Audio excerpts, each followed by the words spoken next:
오늘은 그리스도인의 일상 다반사 두 번째 이제 땀 흘리는 수고의 기쁨이라는 주제로 일을 하려고 합니다.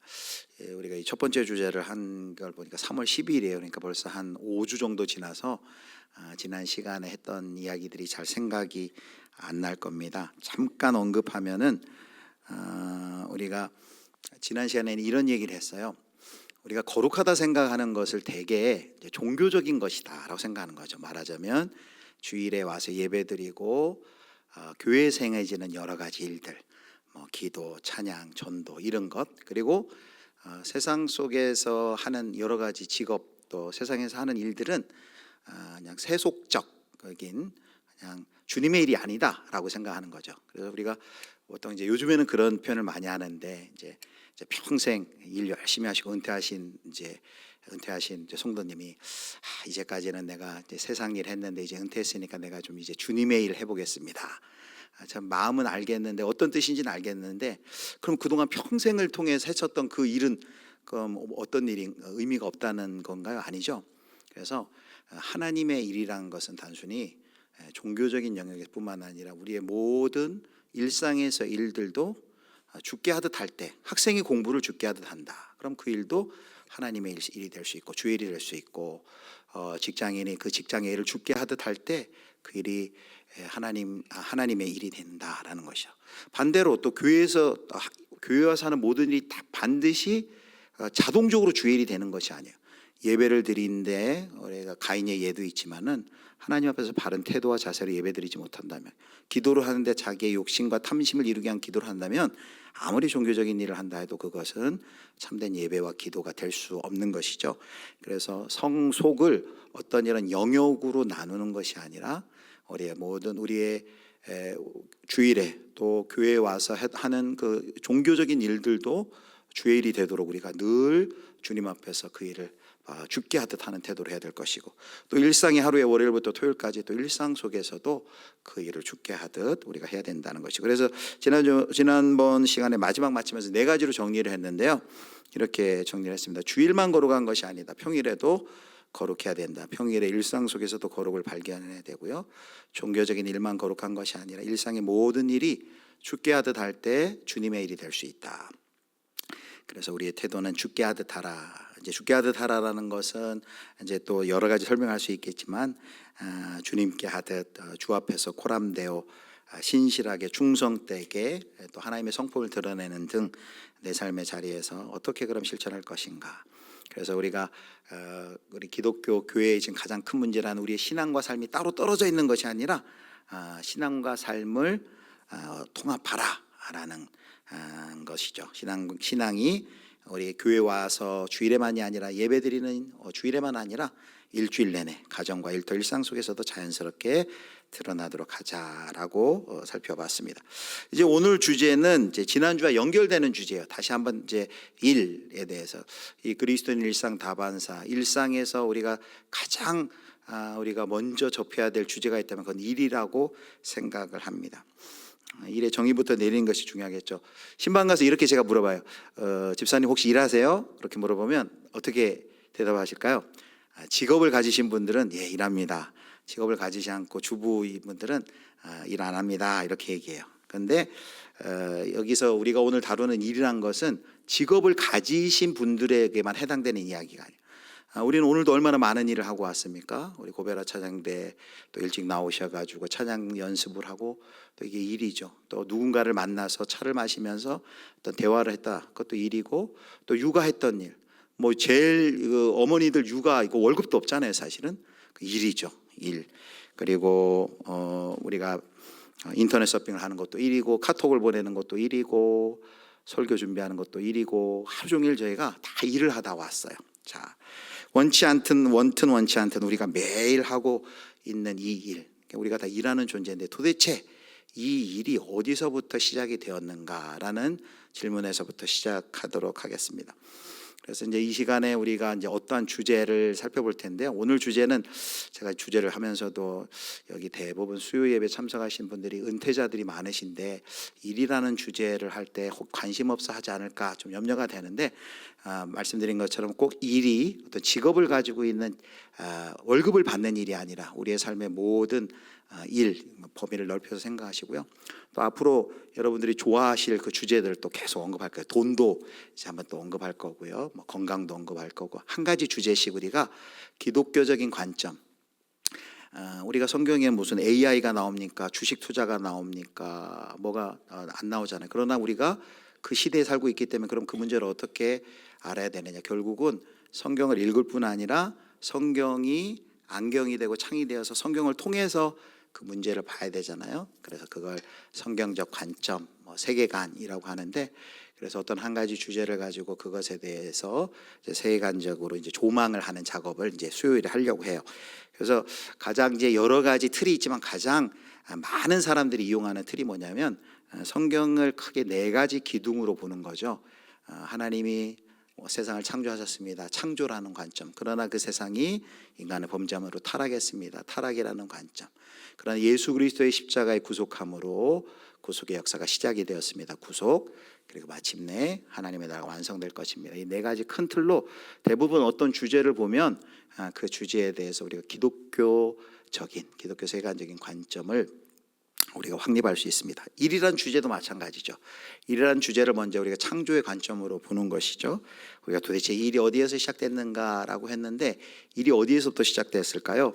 바로 하나님의 창조를 통해 이 일이 시작이 되었습니다. 창세기 1장을 보면 일하시는 하나님이 계속 나와요. 이 인간이 창조되기 전에 태초에 하나님께서는 일을 하셨어요. 창세기 1장 1절 말씀 우리 같이 외워볼까요? 시작. 태초에 하나님이 천지를 창조하시니라. 하나님이 벌써 1장 1절부터 일하시는 거죠. 온 우주와 만물을 창조하시고, 여섯째 하나님 흙으로 사람을 지으시고, 또 정원과 과수원을 만드시고 에덴 동산도 만드셨잖아요. 또 인간에게 가축을 만들어 주시고 해양 동물 조리 온갖 식물을 다 만드셨어요. 1장에 보면 하나님이 일하시는 하나님이세요. 또 아담을 잠들게 하셨어요. 갈빗대 하나를 꺼내서 그 안에 이브를, 하와를 만드셨어요. 그리고 남자에게 여자를 소개합니다. 그리고 나중에는 범죄한 아담에게 가죽옷 또 지어지죠. 그래서 어떤 신학자는 아주 재미있게 이런 표현을 했어요. 벌써 창세기 3장 안에만 봐도 하나님을 여러 가지 직업으로 묘사를, 여러 가지 직업을 가진 분으로 묘사한다는 것이죠.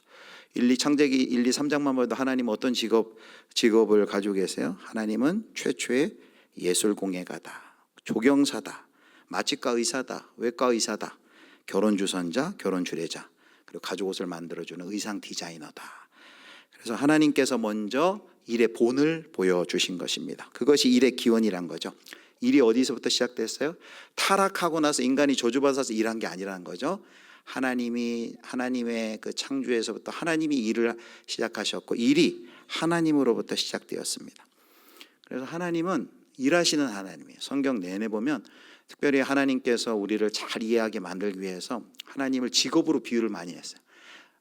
방금 1, 2, 3장에도 여러 가지 하나님의 직업을 설명했는데, 창세기 이후에부터 성경에 보면 하나님을 여러 직업으로 비유해요. 어떤 직업이 나올까요? 목자, 옹기장이, 의사, 교사, 농부, 포도원지기, 대장장이 등 하나님을 다 이런 직업을 가지신 분으로 소개를 하고 있습니다. 그래서 우리 기독교 사상의 중심 사상은 뭐냐면, 하나님은 일하신다, 하나님이 일하고 계신다는 것이죠. 우리 같이 한번 저를 따라해 주세요. 하나님이 일하고 계십니다. 하나님이 일하고 계셔요. 세상을 만드실 때도 일하셨고, 지금도 세상의 회복을 위하여 지금도 일하고 계시는 하나님이십니다. 그래서 성경은 하나님을 그렇게 일하시는 하나님, 노동하시는 하나님으로 그립니다. 그래서 예수님도 대답하셨죠. 아니, 안식일에 왜 사람을 고치냐라고 했을 때 예수님이 이렇게 대답하셨어요. 자, 요한복음 5장 17절 같이 읽겠습니다. 예수께서 그들에게 이르시되 내 아버지께서 이제까지 뭐 하신대요? 일하시니 나도 일한다 라고 말씀하시면, 놀라운 말씀하시죠. 하나님은 지금도 일하신다. 일하시는 하나님이라는 거예요. 자, 그런데 일하시는 하나님이 바로 인간을 이제 일하는 인간으로 만드셨습니다. 자신이 일하기 때문에 인간을 이제 일할 수 있는 존재로 만드신 것이죠. 그래서 종교개혁자 츠빙글리는 이런 얘기를 했습니다. 이 우주 가운데 일을 하는 사람의 모습만큼 하나님의 모습을 닮은 것은 없다. 이 우주 가운데 일을 하는 사람의 모습만큼 하나님을 닮은 모습이 없다는 것이죠. 즉 우리가 일을 한다는 것 자체가 우리가 하나님의 형상을 닮은 존재다라는 것을 잘 보여준다는 것입니다. 그래서 하나님께서는 이제 인간들에게 일을 하도록 명령하셨어요. 그래서 아주 두 가지, 창세기에 보면 두 가지 아주 중요한 그 일에 관한 명령이 나옵니다. 첫 번째는 우리가 흔히 창조 명령, 문화 명령이라 말하는 창세기 1장 28절 말씀이에요. 여러분 잘 아는 말씀이죠. 우리 같이 읽겠습니다. 하나님이 그들에게 복을 주시며 하나님이 그들에게 이르시되 생육하고 번성하여 땅에 충만하라, 땅을 정복하라, 바다의 물고기와 하늘의 새와 땅에 움직이는 모든 생물을 다스리라 하시니라. 문화명령이라 하죠. 한마디로 얘기하면 문화를 이 땅 가운데 이제 개척해야 될, 땅을 정복하고 다스리는 명령을 주셨어요. 하나님의 청지기로서 하나님을 대신하여 이 땅을 다스릴 명령을 주셨어요. 또 비슷한 명령이 창세기 2장 15절에 나옵니다. 제가 읽겠습니다. 여호와 하나님이 그 사람을 이끌어 에덴 동산에 두어 그것을 경작하며 지키게 하시고, 그 에덴 동산을 경작하며 지키라 라고 말합니다. 하나님이 온 세상을 경영하시는데 그 경영을 바로 인간들에게 그 일을 맡기심으로 인간들에게 노동을 통하여 그 세상을 다스리도록, 청지기로 다스리도록 명령하신 것이죠. 그래서 성경에서 하나님은 인간들에게 노동의 의미를 부여했어요.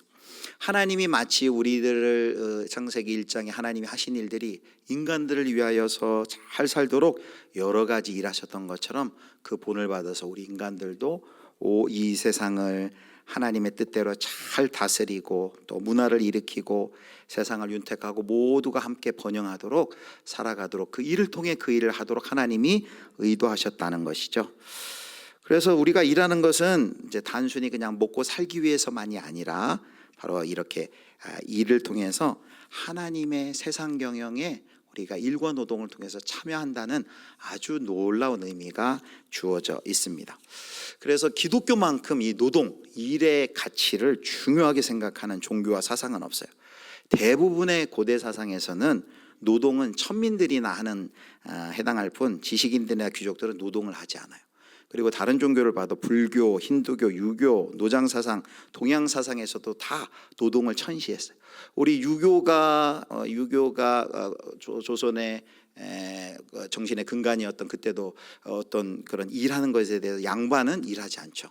일하는 것을 아주 천하게 여겼던 그런 사고가 있었습니다. 다 그 영향이죠. 서양의 플라톤의 이원론 철학에서도 보면 정신을 중요하게 여겼지 육체적으로 뭔가를 하는 노동, 일, 아주 쓸모없는 인간이 하는 것이라고 경멸을 했습니다. 그리고 고대 근동의 사상을 봐도요, 그 당시 구약 성경의 배경이 되는 고대 근동의 일에 대한 세간을 보더라도 그 당시 있었던 어떤 문서들을 볼 때 성경이 말하는 일의 의미와는 완전히 다릅니다. 그 고대 바벨론의 창조 신화가 들어있는 에누마 엘리시라는 그 창조 신화에서도 보면 인간이 일을 왜 하느냐, 바로 인간의 노동은 신들이 귀찮아하기 때문에 그 신들을 대신해서 일을 하는 것으로 그 신화에 기록되어 나옵니다. 그 당시 사람들의 일에 대한 관점을 보여주고 있는 것이죠.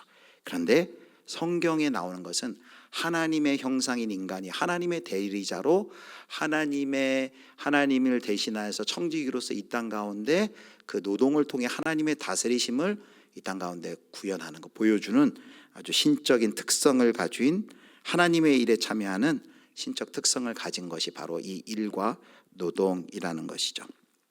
자, 이렇게 일이 하나님으로부터 시작됐고 하나님이 일하시는 하나님이고 그 일하시는 하나님이 우리 인간을 바로 일로 부르셨어요. 일과 노동으로 부르셨어요. 자, 그런데 하나님으로부터 일이 시작됐는데 오늘날 왜 이리 우리의 일과 노동은 이렇게 고통스럽고 고달픕니까? 왜 이렇게 되었을까요? 우리가 일하는 그 현장들이, 바로 우리는 그 답을 창세기 3장에서 찾을 수 있습니다. 3장에 바로 인간의 범죄와 타락함으로 그렇게 변하게 된 것이죠. 자, 3장 17절 19절에 이렇게 나옵니다. 자, 17절 19절, 제가 17절, 여러분 18절 읽어주세요. 아담에게 이르시되 네가 내 아내의 말을 듣고 내가 내게 먹지 말라 한 나무의 열매를 먹었은즉 땅은 너로 말미암아 저주를 받고 너는 내 평생에 수고하여야 그 소산을 먹으리라. 땅이 내게 가시덤불과 엉겅퀴를 낼 것이라. 내가 먹을 것은 밭의 채소인즉. 함께 읽겠습니다. 내가 흙으로 돌아갈 때까지 얼굴에 땀을 흘려야 먹을 것을 먹으리니 내가 그것에서 취함을 입었음이라. 너는 흙이니 흙으로 돌아갈 것이니라 하시니라. 아멘. 우리가 첫 번째 이 주제를 조망할 때 먼저 창조의 원리에 봤다면 이제 타락의 원리를 보는 거예요. 자, 창세기 3장에 인간의 타락과 범죄함 후에 하나님께서 그들에게 뭐라고 얘기합니까? 자, 너희가 너로 말미암아 저주를 받고 너는 평생에 수고하여야 그 소산을 먹으리라. 이제 노동하고 일이 수고가 되고 힘듦이 되었어요. 그리고 여기 아주 중요한 말인데 땅이 내게 가시덤불과 엉겅퀴를 낼 것이라. 내가 먹을 것은 밭의 채소인즉 네가 흙으로 돌아갈 때까지 얼굴에 땀을 흘려야 먹을 것을 먹으리니 라고 말합니다. 하나님의 원래 의도는 우리가 방금 살펴본 것처럼 창조를 통해서 하나님의 원래 의도는 하나님의 형상으로 지어진 그 인간이 하나님을 대신하여 하나님의 대리자로 바로 온 세상을 경영하고 다스리는 것을 목적으로 했죠. 하나님과 함께 그렇게 세상을 경영하는 것을 목적으로 인간들에게 일을 시켜놨는데, 그런데 인간이 범죄함으로 스스로 높아지고 하나님을 반역하고 자기가 왕이 되려 했을 때, 하나님을 반역했을 때 완전히 상황이 달라졌죠. 하나님의 명령으로 주어진 노동이것만 그 노동이 그 의미가 완전히 변질되었어요. 신성한 의미가 완전히 변질되고 노동은 즐거운 일이 아니라 이제 고역이 되었습니다. 그래서 타락한 인간의 노동은 이제 하나님과 완전히 무관하게 되었습니다. 땀 흘려 얻은 노동의 대가는 죄를 짓는 데 사용하게 되고요. 그리고 노동의 근거에서 이루어진 문화는 소돔과 고모라 같은 타락한 문화가 이 땅 가운데 들어서게 되고요. 그래서 노동이 인간의 타락으로 시작된 것이 아니고, 노동이 인간의 타락으로 시작된 것이 아니고 바로 인간의 타락이 창조 때 만들어진 그 일과 노동의 의미를 완전히 변질시켜 버렸다라는 것이죠. 바로 인간의 범죄함이, 타락이 일이라는, 노동이라는 그 영역도 완전히 깨뜨리고 완전히 망가뜨려 깊은 상처를 놓았다는 것입니다. 그래서 한마디로 여기 창세기 3장 18절에 나왔지만 인간의 죄 때문에 우리의 일과 일터는 어떻게 되었어요? 가시덤불과 엉겅퀴가 주렁주렁 가득하게 되었습니다.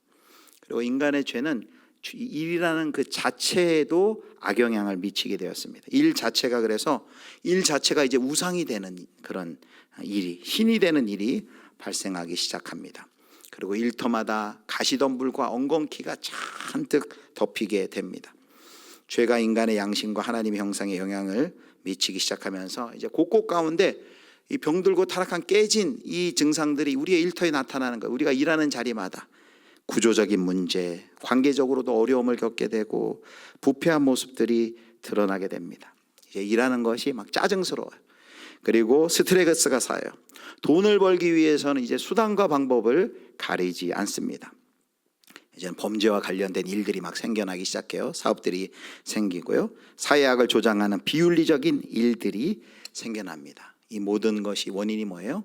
바로 인간의 타락으로 말미암은 그 죄가 일 가운데, 우리의 일과 일터 가운데 들어올 때 이렇게 변질되고 일과 일터가 깨어지고 병들고 그리고 망가지게 됩니다. 그래서 그렇게 망가진 일터는 단순히 이제는 일만 열심히 하면 되는 것이 아니라 그 타락과 직면하여서 우리가 그 일터에서 일을 해야 되는 것이죠. 그러니까 당연히 뭐가 생겨요? 고통이 생기는 것이죠. 특별히 예수님을 믿고 이제 변화된 심령으로 살게 되는 우리는 이 여전히 타락의 영향이 일과 일터 가운데 있기 때문에 거기 가서 이러한 병들고 깨어진 일과 일터에서 일할 때 고통이 생길 수밖에 없는 것입니다. 이제 각종 열매를 그냥 동산에 있는 열매를 따먹는 것이 아니라 아까 3장 16, 17, 18절에 얘기한 것처럼 채소라도 먹으려면은 눈물도 각오해야 하는 그런 상태로 변화되었습니다. 그래서 일의 신학자 그 폴 스티븐스라는 분은 이것을 더 크게 넓은 의미로 이렇게 얘기합니다. 인간의 타락으로 말미암아 특별히 지금 세계 자본주의는 세 가지 문제가 대두되었다. 가난이 세계화가 되었다. 두 번째는 과도한 자원 사용의 세계화가 되었다. 자원을 많이 사용하는 것이 이게 세계적인 문제다. 또 도덕적 진리에 개의치 않는 경제의 세계화를 꼽습니다. 이 가시덤불과 엉겅퀴가 세계화되었다. 일과 일터가 인간의 범죄 타락으로 말미암아 이렇게 가시덤불과 엉겅퀴가 세계화되었다는 거죠.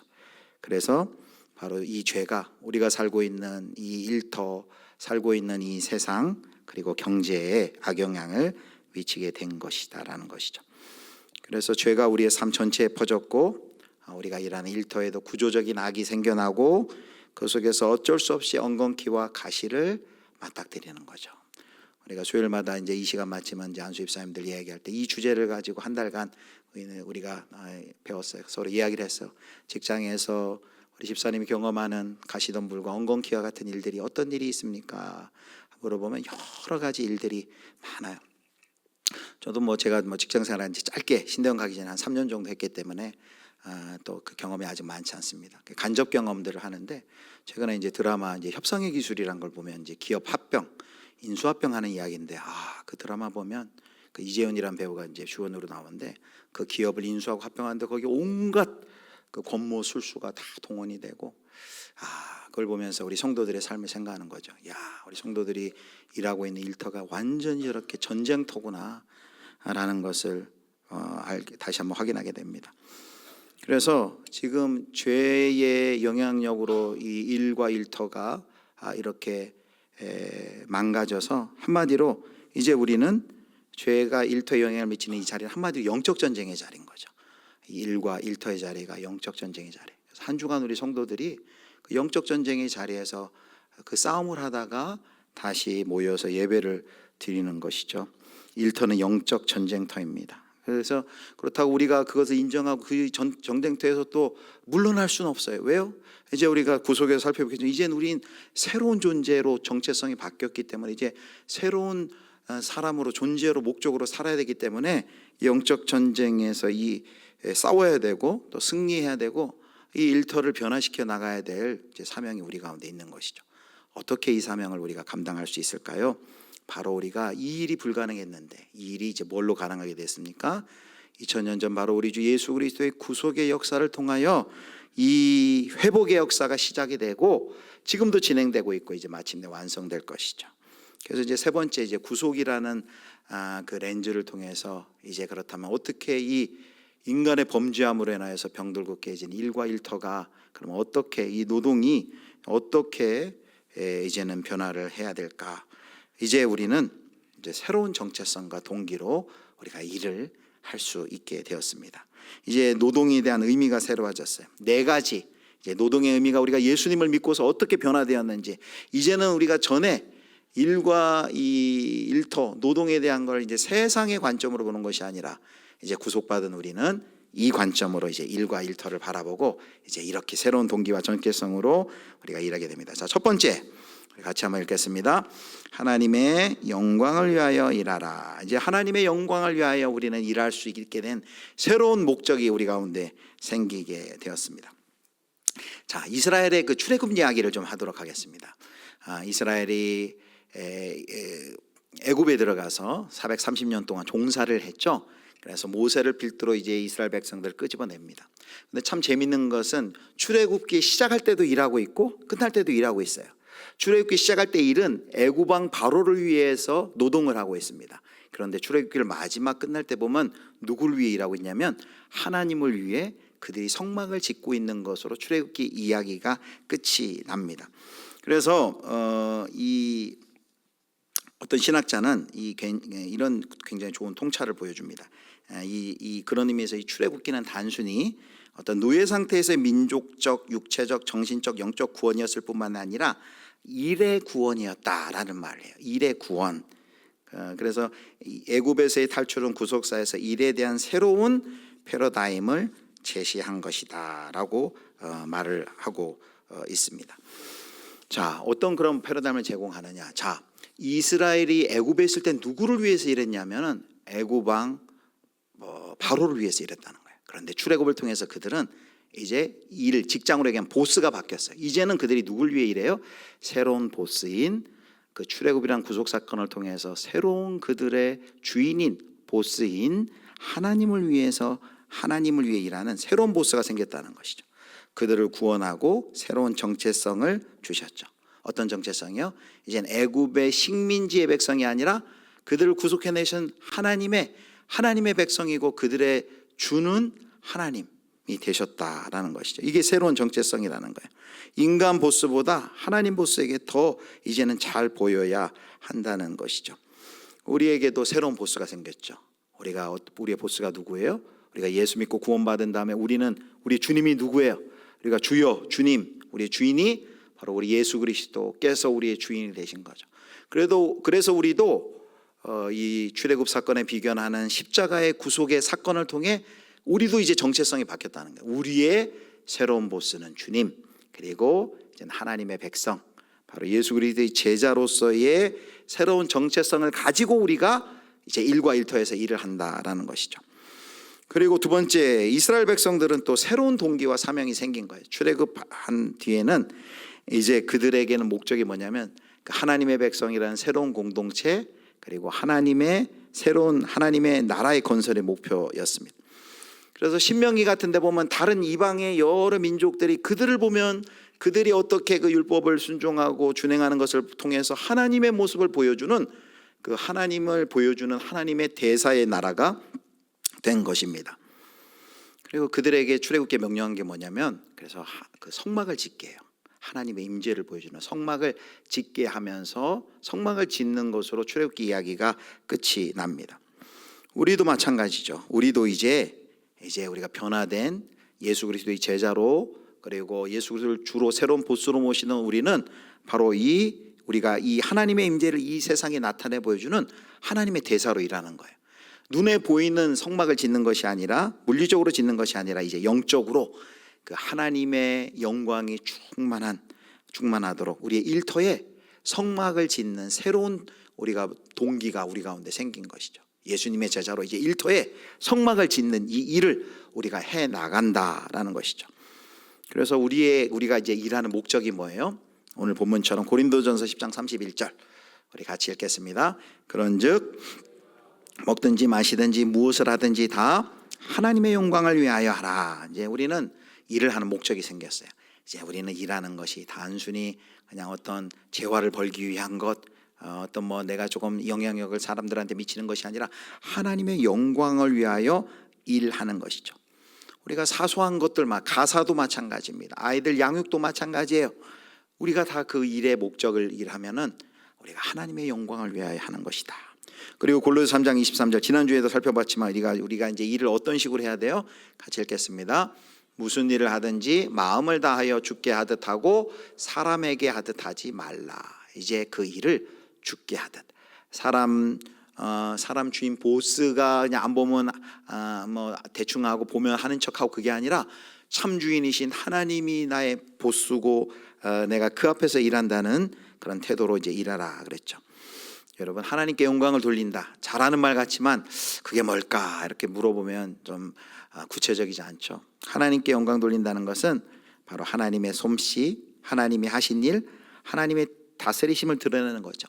하나님의 성품을 드러내는 것이, 어떤 일을 하면서 그 일을 하는 나를 보면 하나님의 성품이 저 사람 같구나, 하나님이 하시는 일이, 하나님의 다스리심이 좋아 같구나라는 것을 그들이 보아 알게 하는 거죠. 당신이 이렇게 열심히 수고하고 애쓰는 것이 바로 하나님 때문이군요 라고 그들이 우리의 모습을 보면서 하나님을 떠올리게 하는 것, 그게 이제 하나님께 영광을 돌린다라는 것이죠. 바로 거룩한 호기심을 불러일으키는 삶, 그것이 이제 하나님께 영광을 돌리는 일이라는 것입니다. 바로 우리가 불러주신 일터, 우리가 하는 일을 통해서 그렇게 하나님께 영광을 돌리는 것이 바로 새로운 정체성과 동기를 가진 이제 우리들이 그 일을 해야 하는 목적입니다.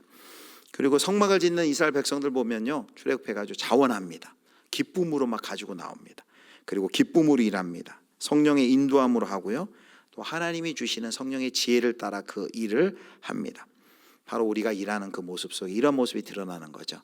자원하고 성령의 지혜를 구하고 기쁨으로 하고, 그리고 무엇보다 중요한 것은 이제 일터에서의 새로운 규칙이 있는데, 그 규칙이 뭡니까? 이제 새로운 기준이 생겼어요. 그것은 하나님의 말씀, 바로 하나님의 말씀이 일터에서의 새로운 규칙입니다. 아까 우리가 살펴봤지만 이 일터는 여전히 죄의 영향력으로 가시덤불과 엉겅퀴가 가득한 일터이고 일의 현장입니다.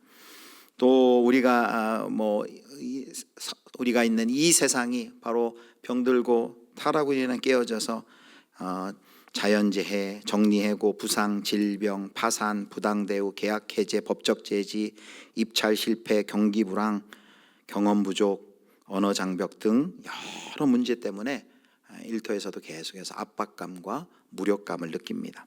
그런데 하나님께서는 그런 상황 속에서도 우리가 새로운 백성, 새로운 주인을 모시는 새로운 백성으로서의 정체성과 가지고 동기와 사명을 잃지 않기를 원하십니다.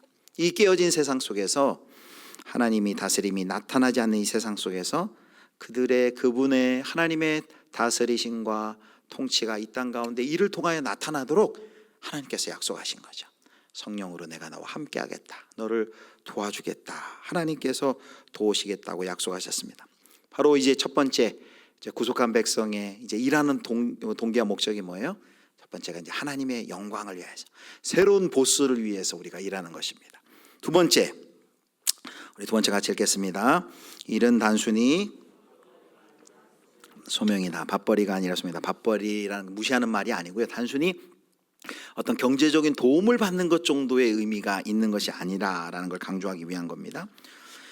이 일에 대한 성경적 관점을 회복시킨 분들이 누구냐면 16세기 종교개혁자들이에요.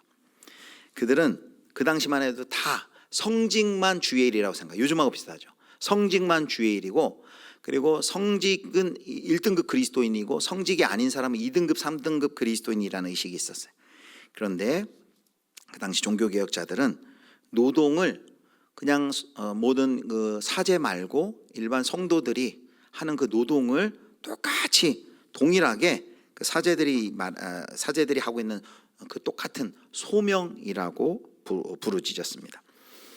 그래서 특별히 종교개혁자 루터는 당시 이제 성직자에게만 쓰였던 그 단어가 있어요. 독일어로 베루프라는 단어가 있어요. 베루프라는 단어가 소명이라는 단어인데 이 단어를 직업을 나타내는 단어에 사용을 했습니다. 루터가 뭘 보여주는 거예요? 직업이 단순히 일이 그냥 노동이 아니라 베루프, 소명이다라는 것이죠. 하나님이 불러서 하는 일이다라는 것이죠. 바로 신으로부터 부여받은 임무임을 강조했습니다. 그래서 오늘날도 우리가 일할 때 사람들이 세 가지 태도를 가지고 일합니다. 우리 성도 여러분은 이 세 가지 태도 중에 나는 어떤 관점으로 일을 바라보고 있는지 한번 생각해 보세요. 자, 첫 번째는 좀 영어로 써서 죄송한데요. job이라고 하면, job이라는 것은 이제 일, 직업 이렇게 번역될 수 있죠. 어떤 사람은 일할 때 그걸 그냥 job으로 여겨요. 그냥 직업을 한마디로 돈을 버는 수단으로만 여기는 것입니다. 근데 여기서 조금 더 나아가는 사람이 있어요. 조금 더 나아가는 사람은 그것을 두 번째 직업을 커리어로 여깁니다. 커리어라는 건 경력이라고도 번역할 수 있고, 그래서 사회에서 자신의 가치를 인정받기 위한 통로로 직업을 생각하는 거죠. 어떤 자아 실현 그리고 자아 성취의 수단으로 그 직업을 보는 거죠. 이 정도만 생각해도 대단해요. 그런데 우리 그리스도인들은 어디까지 나아가야 돼요? 이 직업을 대할 때 그걸 뭘로 본다고요? 콜링으로. 콜링이 뭡니까? 부르심, 소명으로 어떤 직업, 그 일을 보는 것이죠. 그래서 소명이란 것은 오직 무슨 목회자나 선교사에게만 소명이 있는 것이 아니고, 성경에 하면 하나님의 다 우리가 소명받은 자, 하나님의 부르심을 받은 자예요. 오스기니스란 분은 소명을 둘로 나눠요. 1차 소명, 하나님의 백성으로의 부르심, 또 2차 소명, 또 하나님께서 어느 영역으로 구체적으로 부르셨는지 이렇게 구분해서 이야기하기도 합니다. 그래서 소명이란 오직 목회자나 선교사가 되려는 사람에게만 있는 것이 아니라 우리 모두가 그리스도인들이 다 그 하는 일이 다 하나님이 부르신 소명 일이다라는 것이, 부르심이다라는 것이죠. 여러분, 두 청소부가 있습니다. 한 사람은 이렇게 얘기를 해요. 청소를 하면서, 내가 언제까지 이 쓰레기 치우면서 이렇게 빗질이나 하고 있어야 하나, 참 내 인생도 서글프다, 이렇게 얘기하는 사람이 있어요. 근데 또 한 사람은 그 청소를 하면서, 내가 하나님이 만드신 지구의 한 구석을 책임지고 있다라는 자부심으로 일을 합니다. 이것이 바로 소명이죠. 두 번째 사람과 같이 그 일의 의미를 하나님 앞에서 일하는 거예요. 하나님이 나를 불러서 이 일을 맡겨주신다. 여러분, 우리가 교회에서 하는 사소한 봉사, 누가 보지 않더라도 그 일을 하나님 앞에서 하나님이 나에게 그 일을 맡겨주셔서 이 일을 한다라는 소명의식을 가지고 일한다면, 또 교회뿐만 아니라 왜 일상에서 누군가를 만나고 뭐 돈을 받는 일이 아닐지라도 그리고 뭐 아파트에서 어떤 청소를 하는 일들을 하나님이 나를 불러서 일을 하게 하셨다라는 생각을 가지고, 부르심을 받았다는 생각을 가지고 일한다면 우리의 태도가 어떨까요? 물론 어떤 직업은 부르심을 받았다 생각이 좋은 직업이 있어요. 예를 들면 뭐 의사, 뭐 변호사, 교사, 이런 것은 기독교적 가치관을 덧입기 쉬우니까 그런 것은 부르심을 받았다 생각하기 쉬운데, 무슨 제조업, 뭐 자영업, 엔지니어, 공무원, 사무직, 생산직 이런 직군에서 이게 무슨 하나님이 날 부르셨을까? 라는 생각을 하기가 쉽지는 않습니다. 그러나 우리가 이제 생각을 바꿔야 돼요. 우리가 하고 있는 모든 일은 소명, 부르심이라는 생각으로 우리 거듭나야 합니다. 소명으로서의 일은 처음에 얘기한 것처럼 학생, 돈을 받지 않고 일하는 주부, 그리고 평범한 가정주부와도 결코 무관하지 않습니다. 우리가 돈을 받고 일하든 돈을 받지 않든 우리가 하는 그 모든 일들, 하나님을 믿는 성도는 하나님의 부르심을 받은 사람으로서 그 일을 하고 있다라는 것이죠. 사랑하는 성도 여러분, 이 소명을 가지고 그 일에 나를 부르셨다라고 생각하며 그 일을 하면 여러분 어떻겠습니까? 어떤 태도로 하겠습니까? 그 사람은 아마 일하면서도 최선을 다할 겁니다. 왜? 하나님 앞에서 일하니까, 하나님이 보고 계시니까. 그리고 성곽이 윤리적 구별에도 아주 굉장히 민감할 것입니다. 어떻게 하나님이 나를 부르셨고 그 일이 나를 불러서 시킨 일인데 부당거래, 뇌물, 속임수를 아무런 갈등 없이 할 수 있을까요? 완벽하지는 않겠지만 그 일을 가지고 갈등하며 기도하면서 몸부림치며 그 일을 하게 될 것입니다. 그래서 제가 생각만 하고 아직 못했는데, 우리가 선교사님 파송하면은 어디 가실 때 파송 예배 드리잖아요.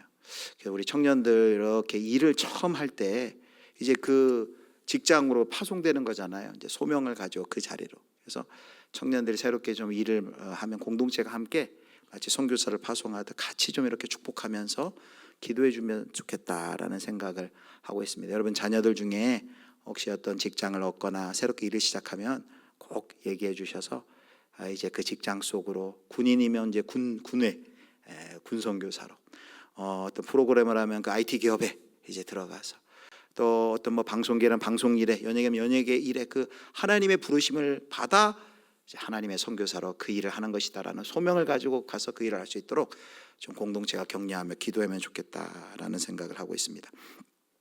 세 번째는 이제 구속을 통해 우리가 변화된 게 같이 읽겠습니다. 일과 노동은 예배의 한 부분이다. 이제 노동은 하나님 사랑, 이웃 사랑의 방편이에요. 그래서 하나님을 사랑하고 하나님께 순종하는 방편이에요.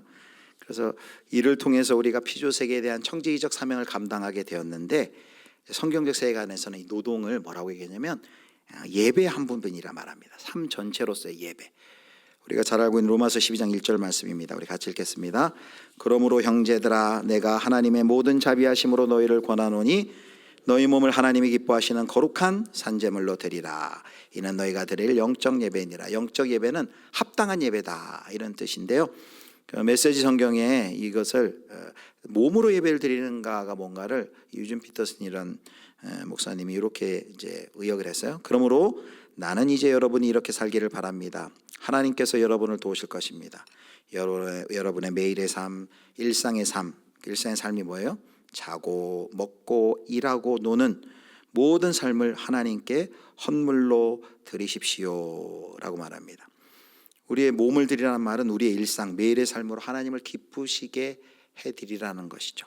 그것이 예배라는 것입니다. 그래서 우리의 일상이 하나님 나라 연결이 되어 있다면, 우리 세 번째 표현이잖아요. 일상과 천국, 하나님의 나라라고 쓰고 싶은데 이제 짧게 쓰느라 일상과 천국을 연결하는 교회죠. 우리의 일상이 하나님 나라 연결되어 있다면 그것이 뭐가 된다는 거예요? 예배가 되는 거죠. 주일에 우리가 와서 공적으로 모여서 예배드렸다면 이제는 우리가 일주일간 흩어져서 우리의 삶을 통해, 우리의 일을 통해, 노동을 통해 우리가 하나님께 예배를 드리는 거죠. 무조건 일상이 예배가 아닙니다. 하나님의 다스리심을 생각하며 죽게 하듯 일하고 그렇게 할 때 그것이 예배가 될 수 있죠. 걸레질을 할 때도, 음악을 연주할 때도, 아이들을 가르칠 때도, 프로그래밍을 할 때도, 어떤 물건을 사다 파는 일을 할 때도 그것이 주께 하듯 하고 주 앞에서 그 일을 할 때 그것이 예배가 된다라고 말합니다. 그리고 그 예배를 가지고 그 일주일간 삶의 모습을 가지고 주일에 주 앞에 나와오는 것이 바로 우리의 공적인 예배인 것이죠. 마지막 네 번째입니다. 마지막 네 번째, 이제 구속된 우리의 일하는 동기와 정체성이 어떻게 변해야 됩니까? 네 번째 같이 읽습니다. 일과 노동은 이웃 사랑의 표현입니다. 바로 일과 노동이 하나님 사랑, 이웃 사랑의 표현입니다. 하나님 사랑, 하나님을 향한 예배라면 두 번째는 이웃 사랑의 표현입니다. 노동은 이웃을 섬기려는 하나님의 명령에 순종하는 것이죠. 여러분 곰곰이 생각해봐요. 우리가 이 직업이 또 일이 이 주변에서도 일하지 않으면 이 공동체가 돌아갈 수가 없어요. 몇 개월 전에 우리 교육자들이 가던 그 미용실이 갑자기 문을 닫아버렸어요. 굉장한 혼돈이 찾아왔습니다. 이 도대체 어디를 가서 머리를 깎아야 되나? 그때 알았죠. 야, 이 머리를 이렇게 깎아주는 이 일 너무나도 감사한 일이구나. 여러분 가끔씩 명절 같은 때 음식물 쓰레기 안 치우고 쓰레기 안 가져가죠. 어떻게 됩니까? 동네가 난리가 나죠. 그때는 몰라요. 가끔씩 버스 파업하고 지하철 안 하면 또 난리가 납니다. 평소에는 그냥 자연스럽게 뭐 아무런 어려움 없이 돌아가는 줄 알았는데 그때는 모르죠. 누군가가 그 속에서 일을 하고 이웃을 섬겨주기 때문에 이 사회가 이렇게 돌아가는데 우리가 그걸 몰랐던 거죠. 그래서 일은 이웃을 향한 사랑의 표현인 것이죠. 여러분 제가 노트북을 한번 유학할 때 고장 났는데 너무 그걸 빨리 고쳐야 되는데 이 논문을 써야 되는데 갑자기 한국 같으면 쉽잖아요. 그냥 갔다가 맡기면 하루만 되는데 근데 이 외국에서 노트북 고장 나니까 도대체 이걸 어디 가서 어떻게 고쳐야 되는가 했는데 다행히 이렇게 한인 찾아가지고 고쳤는데 너무 감사하더라고요. 이 노트북 고쳐주는 게 평소에는 몰랐는데 그래서 일과 노동은 이웃을 섬기는 사랑의 표현입니다. 또 그 일과 노동을 통해서 우리가 내는 세금은 사회 속에 사회 악을 제거하고 선을 도모하는 도구로 또 사용이 되게 합니다. 또 이를 통해 우리가 번 재화를 통해서 우리 사랑하는 가족들을 또 우리가 필요를 채울 수 있습니다. 여러분 하시는 일을 통해서는 여러분 어떻게 이웃을 섬기고 있습니까? 아마 이런 이제 우리가 질문 안에서 우리 집사님들에게도 여쭤보니까 그 아까 얘기한 것처럼 어떤 직접적인 뭐 의사라 그러면 내가 이웃을 섬긴다라고 생각할 수 있는데 뭐 간호사 근데 어떤 뭐 프로그래밍이라든지 어떤 일반 제조업이라든지 이것은 내가 이것을 통해 이웃을 섬기나 이런 질문을 가지고 있더라고요. 근데 곰곰이 생각해 보십시오. 그 일을 통해 분명히 이웃을 섬깁니다. 몇 년 전인가 전국이 인터넷이 한번 먹통이 된 적이 있어요. IT 기술이 우리나라 완전히 지금 인터넷 한번 반나절 먹통돼 보시면 모든 무슨 금융, 전산 완전히 셧다운 군사적인 문제도 클 거예요. IT 기술도 이웃을 섬기는 위한 아주 중요한 섬김이죠. 자, 말씀을 맺도록 하겠습니다. 이제 완성인데요. 이제 구속을 통해 이제 언젠가는 우리가 하나님 나라에 완성된 하나님 나라에 갈 거잖아요. 거기에 일이 있을까요, 없을까요? 일이. 여기서도 쎄 빠지게 일했는데 거기 가서도 또 일하란 말이냐? 걱정하지 마십시오. 일이 분명히 있어요. 그런데 그 일은 가시덩굴과 엉겅퀴가 이제 다 사라진 이제 더 이상 뭐 너무 일이 힘들고 어려워서 눈물 흘리고 땀 흘리고 그런 일이 아니겠죠. 그리고 그때는 몇 가지 직업은 없어질 겁니다. 제 직업도 없어져요. 이제 천국은 목사는 없어집니다. 의사도 없어질 거예요. 왜요? 더 이상 아프지 않으니까. 약사도 없어지겠고 지금 자기가 하고 계신 일이 없어질 때 반주자님들 좋아하십시오. 천국에도 그 직업이 있습니다. 반주하면서 하나님을 예배하는 거예요. 통번역 아마 없어질 겁니다. 통번역 아마 없어질 거예요. 왜냐하면 이제 다 통하니까. 그런데 분명한 것은 이제 기쁨으로 그 일을 할 것이고요. 정말 순전하게 하나님께 영광 돌리는 일, 기쁨으로. 지금 우리가 구속을 통하여서 이 땅에서부터 지금 그렇게 연습하고 하는 그 일이 이제 완성된 천국에서는 완벽하게 이루어질 것입니다. 우리 사랑하는 예수비전교회 성도 여러분, 우리가 모두 다 일하는 존재입니다. 하나님이 저희와 저희 모두를 일터로 부르셨어요. 하나님의 영광을 위해 하나님의 대리자로 온 세상을 경영하시는 그 하나님의 다스리심을 그 일을 통해 노동을 통해 우리와 함께 하자고 초대하셨습니다. 여전히 일터에 가시덤불과 엉겅퀴가 가득한 이 세상이지만 그러나 이제 예수 그리스도의 구속을 통해 이제 시작되었습니다. 회복이 시작되었고 성령님께서 저와 여러분을 도와주시고 이제 그 일터에서 새로운 주인을 모시고 우리가 하나님을 기쁘시게 하는 자들로 일할 수 있습니다. 바로 저와 여러분이 이런 서로 변화된 동기와 정체성으로 일과 노동을 감당하심으로 삶의 예배로 하나님께 영광 돌리는 그런 귀한 이 사명 잘 감당하실 수 있기를 주님의 이름으로 축복합니다.